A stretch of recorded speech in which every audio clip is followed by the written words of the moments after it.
dan senyumnya mampu menenangkan hati siapa saja. Rakyat memujanya dengan satu julukan penuh takzim, Dewi Srengenge, Sang Dewi Matahari. Dewi Mutiara takut selama Kandita masih hidup dan dicintai rakyat, putranya tak akan pernah menjadi raja. Ia memerintahkan, hancurkan kecantikan Kandita, buat ia hina di mata semua orang. Jeritan pilu menggema dari kamar sang putri. Tubuh Kandita dipenuhi bisul menjijikan. Kulitnya rusak, mengeluarkan bau busuk.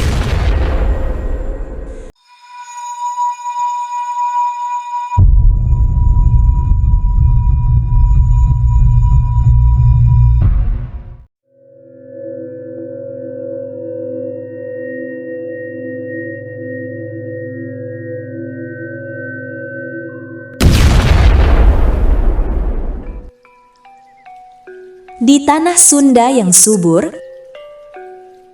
berdiri megah kerajaan Galuh Pakuan. Dipimpin oleh seorang raja bijaksana bernama Raja Mundim Wangi. Ia memiliki seorang putri tunggal yang kecantikannya tiada banding, Putri Kandita. Kulitnya bersinar bagai cahaya pagi. Matanya jernih seperti embun di daun. Dan senyumnya mampu menenangkan hati siapa saja. Rakyat memujanya dengan satu julukan penuh takzim, Dewi Srengenge, Sang Dewi Matahari. Namun di balik kebahagiaan itu, sang raja menyimpan kegelisahan. Ia tidak memiliki putra untuk meneruskan tahta.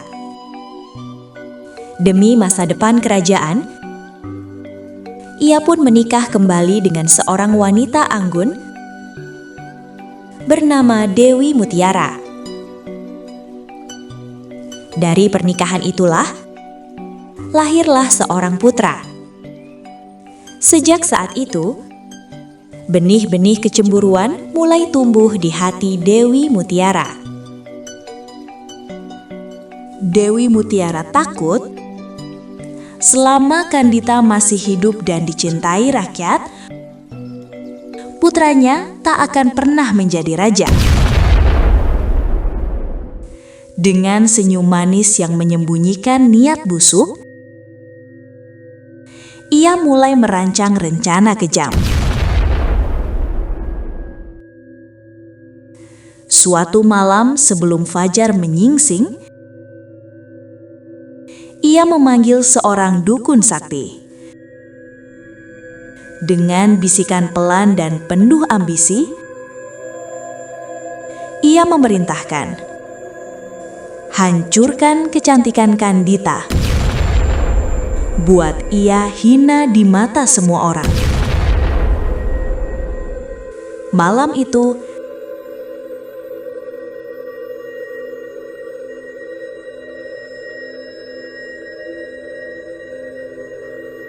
angin berhembus dingin. Kutukan pun dilepaskan. Ketika pagi datang, jeritan pilu menggema dari kamar sang putri. Tubuh Kandita dipenuhi bisul menjijikan. Kulitnya rusak, mengeluarkan bau busuk. Rasa gatal yang tak tertahankan membuatnya merintih kesakitan. Tangisnya pecah. Bukan hanya karena sakit, tapi karena tak mengerti dosa apa yang telah ia perbuat.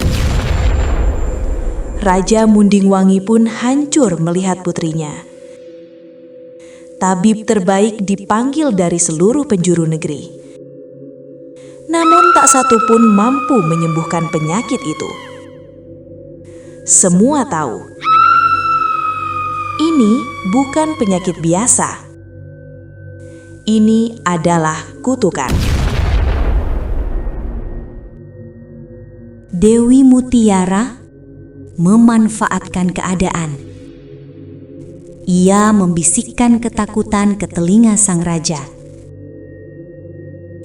Jika ia tetap di sini, kerajaan akan tertimpa bencana. Hati sang raja terbelah antara cinta seorang ayah dan tanggung jawab seorang pemimpin. Akhirnya, dengan air mata yang tak bisa dibendung, ia mengambil keputusan paling pahit dalam hidupnya. Putri Kandita harus pergi. Tanpa perlawanan, tanpa dendam, dengan langkah lemah dan tubuh penuh luka, Kandita meninggalkan istana yang dulu penuh cinta baginya. Ia berjalan tanpa arah, hanya ditemani doa. Hari demi hari berlalu. Malam demi malam ia lalui dalam kesepian. Hingga 7 hari 7 malam, akhirnya ia tiba di sebuah tempat yang asing. Namun, terasa memanggil jiwanya. Samudra Selatan.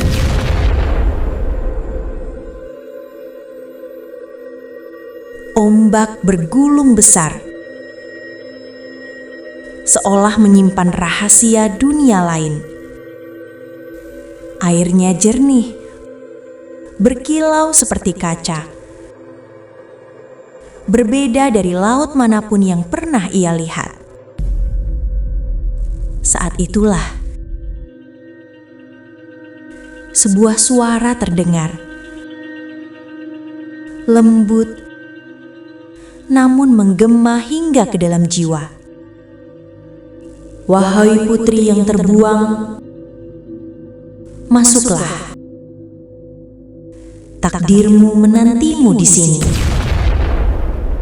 Tanpa ragu, tanpa takut, Kandita melangkah. Ia menceburkan dirinya ke dalam laut. Air menyelimuti tubuhnya, dan keajaiban terjadi.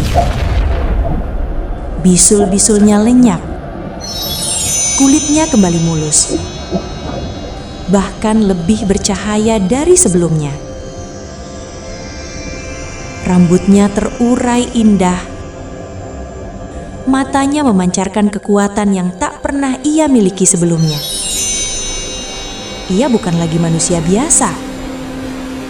Ia telah berubah. Dari kedalaman samudra, ia bangkit sebagai penguasa baru. Seorang dewi abadi, penguasa seluruh Laut Selatan. Ia dikenal dengan nama yang akan dikenang sepanjang zaman, Nyi Roro Kidul. Konon, ia masih menjaga wilayahnya hingga kini. Ombak besar di pantai selatan bukan sekadar fenomena alam, melainkan tanda kekuasaan sang ratu. Yang tentunya apapun itu, semua atas izin Allah. Di kawasan pantai Pelabuhan Ratu, kisahnya paling kuat rasa. Banyak yang percaya laut di sana adalah gerbang menuju kerajaannya. Dan hingga hari ini, nama Nyi Roro Kidul tetap hidup dalam bisikan angin. dalam debur ombak, dan dalam cerita yang diwariskan turun-temurun. Ada yang lebih meyakinkan bahwa sosok Nyi Roro Kidul benar-benar bukan mitos semata. Ada kamar khusus di satu hotel untuk menyambut kedatangan Nyi Roro Kidul. Kamar ini didedikasikan khusus dan dihiasi lukisan Nyi Roro Kidul, mahkota, serta pakaian bernuansa hijau yang dikeramatkan. Kamar ini sering dipenuhi sesajen dan menjadi tempat meditasi, terutama saat malam 1 Suro. Nomor kamar yang dipercaya sebagai tempat peristirahatan Nyi Roro Kidul. Kamar ini terletak di Grand Ina Samudra Beach Hotel, Pelabuhan Ratu, Sukabumi, Jawa Barat. Dan nomor kamar itu adalah 308.